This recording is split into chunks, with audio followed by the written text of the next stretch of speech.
जय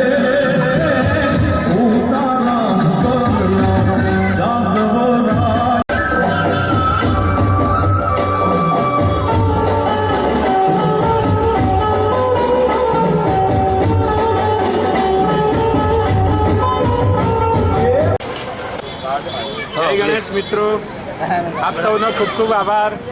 ચાલુ વર્ષે ગયા વર્ષ કરતા આ વર્ષે માટીની મૂર્તિનું પ્રમાણ મંડળોમાં વિશેષ પ્રમાણમાં જોવા મળ્યું છે અને તેની સામે પ્લાસ્ટર ઓફ પેરિસ એટલે કે પીઓપીની મૂર્તિનું પ્રમાણ ઘટ્યું છે। આ આપણા માટે ખૂબ જ સુખદ સમાચાર છે।